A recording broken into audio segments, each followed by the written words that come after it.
तो अब इसके ऊपर सॉल्व करते हैं question number 3।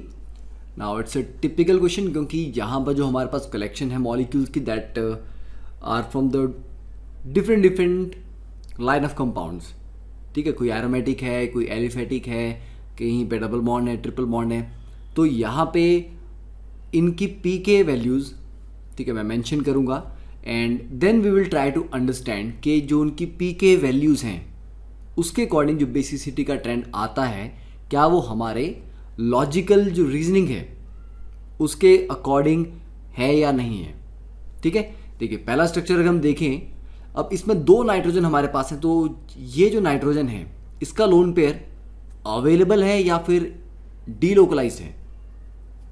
Definitely it is available, क्योंकि एरोमेटिक कैरेक्टर जनरेट करने के लिए जो 6 पाई इलेक्ट्रॉन चाहिए वो ऑलरेडी अवेलेबल है, राइट।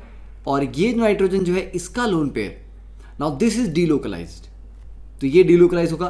तो इतना तो हम बोल सकते हैं कि दोनों नाइट्रोजन में ये जो नीचे रिंग वाला nitrogen that appears to be more basic. और इस कंपाउंड का जो पीके वैल्यू है, ठीक है, पीके का एक्चुअली मतलब ये है कि एक्चुअली उसके कॉन्जुगेट एसिड का पीके है। ठीक है, डायरेक्टली इसका तो हम नहीं ले रहे हैं।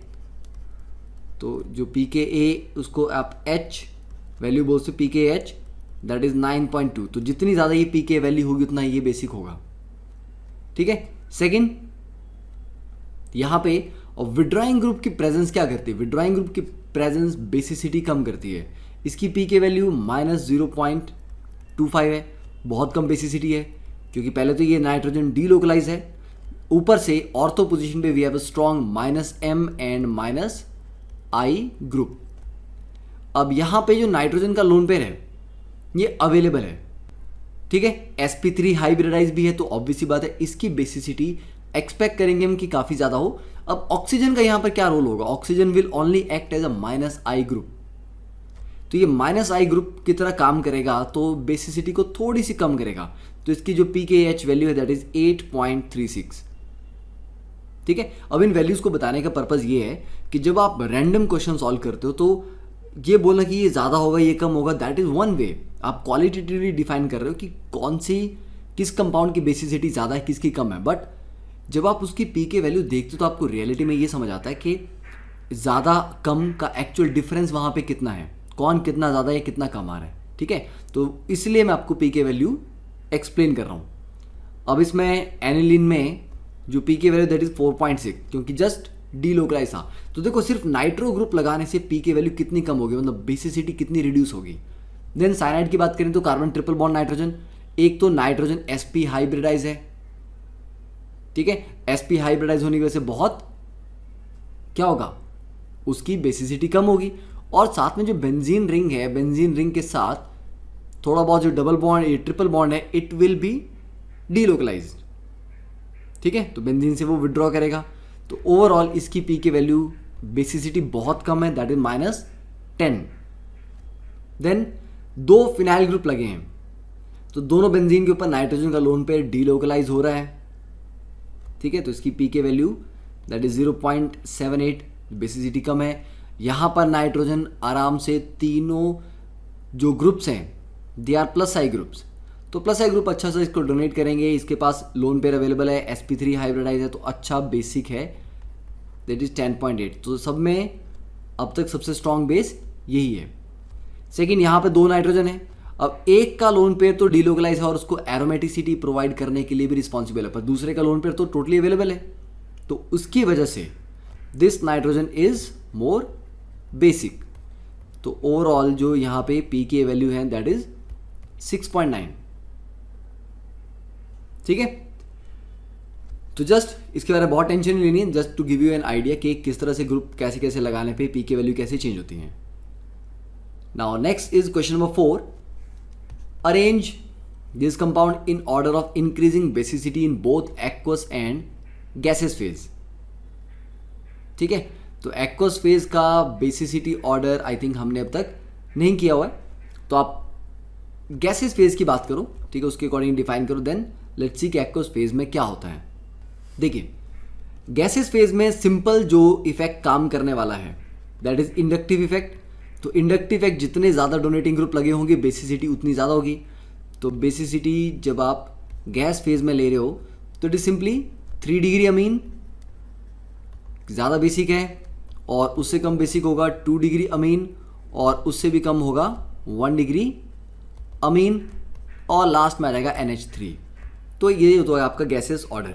अब जब एक्वस की बात करते हैं तो एक्वस फेज में 2 अलग अलग फैक्टर आ जाते हैं। पहली बात, जैसे कि आप NH3 की बात करो तो NH3 को पानी में डालते ही क्या होगा, ये बनाएगा NH4 पॉजिटिव, और ये जो NH4 पॉजिटिव बनेगा मतलब इफेक्टिवली ये NH4OH बनाएगा, पर उसमें से मेन चीज़ है ये NH4 पॉजिटिव। अब ये जो 4 हाइड्रोजन हैं they will be involve in hydrogen bonding. ठीक है, तो ये आपका बेस था, ये इसका हो गया कॉन्जुगेट एसिड। कॉन्जुगेट एसिड जितना स्टेबल होगा बेस उतना स्ट्रांग होगा, और कॉन्जुगेट एसिड को स्टेबलाइज कौन कर रहा है, H बॉन्डिंग सॉल्वेंट के साथ, ठीक है, आसपास जो वाटर मॉलिक्यूल उनके साथ हाइड्रोजन बॉन्डिंग कर रहा है, तो it is stabilised by H bonding. ठीक है, अच्छी खासी स्टेबिलिटी को मिल रही है हाइड्रोजन बॉन्डिंग से, क्योंकि चारों जो हाइड्रोजन लगे they are involve in H bonding. अब जैसे आप NH3 में एक R ग्रुप इंट्रोड्यूस करते हो, ठीक है, CH3NH2, अब जब इसका कॉन्जुगेट एसिड बनेगा that will be CH3NH3 positive. तो अब इसमें कितनी हाइड्रोजन बॉन्डिंग होगी, इसमें सिर्फ 3 साइड हो सकती है, और कोई पॉसिबिलिटी नहीं है। तो मतलब एक साइड आप R ग्रुप अटैच कर रहे हो जो कि इंडक्टिव इफेक्ट से बेसिसिटी बढ़ाएगा, बट जो कॉन्जुगेट एसिड है उसकी स्टेबिलिटी कम हो रही, क्योंकि वहां पर पहले जहां पर 4 हाइड्रोजन बॉन्ड बन रहे थे वो 3 हो रहे हैं। तो एक साइड से हम बेसिसिटी बढ़ाने वाला काम कर रहे हैं, बट उसके बाद दूसरी तरफ से बेसिसिटी कम हो जा रही है, हाइड्रोजन बॉन्डिंग सपोर्ट नहीं कर रहा। तो एक चीज़ तो मैं आप डायरेक्टली बोल सकते हैं कि हाइड्रोजन बॉन्डिंग और इंडक्टिव इफेक्ट एक दूसरे के अगेंस्ट काम कर रहे हैं। जितना इंडक्टिव इफेक्ट बेसिसिटी बढ़ाने की ट्राई करेंगे उतनी कॉन्जुगेट एसिड की स्टेबलाइजेशन कम हो जाएगी। ठीक है, जैसे कि अब यहाँ पे मैं दूसरे H को भी रिप्लेस कर दूं अगर CH3 से, ठीक है, तो यहाँ पे क्या रहेगा, ये आ जाएगा CH3, तो यहाँ पर हाइड्रोजन बॉन्डिंग और कम होगी, तो बेसिसिटी एक तरीके से बढ़ रही, दूसरा कम हो रहा है। तो ओवरऑल वी कैन से कि both effects are working against each other. तो नेट जो बेसिसिटी है it is the resultant of hydration effect, that is जो हाइड्रोजन बॉन्डिंग वहां पे हो रही है, तो हाइड्रेशन प्लस इंडक्टिव इफेक्ट का रिजल्टेंट है। तो you can say basicity in aqueous medium is a resultant of solvation plus inductive effect। ठीक है, और ये जो सॉल्वेशन है ये आप ऐसा नहीं बोलते कि सभी के लिए बराबर होगी, क्योंकि ये जो अल्काइल ग्रुप आप अटैच करोगे, आप मिथाइल लगाते हो, इथाइल लगाते हो और बल्कि ग्रुप लगाते हो, तो साइज वेरी करेगा, तो सॉल्वेशन भी वेरी करेगी। इसलिए केस टू केस बेसिसिटी का जो ट्रेंड है ऑर्डर दैट विल चेंज। तो हम इसमें ये बोलते हैं फॉर मिथाइल वाले केस में, मिथाइल अमीन के केस में आप बोलते हो बेसिसिटी यहाँ पे 213, that is CH3 twice NH, उसके बाद आ जाता है CH3NH2 2 degree 1 degree, then CH3 thrice N, ठीक है, 213 और उससे कम अमोनिया। जबकि इथाइल के लिए 231 ET2NH, then ET3N, then ETNH2, then simple NH3। तो ये केस है एक्वस मीडियम में।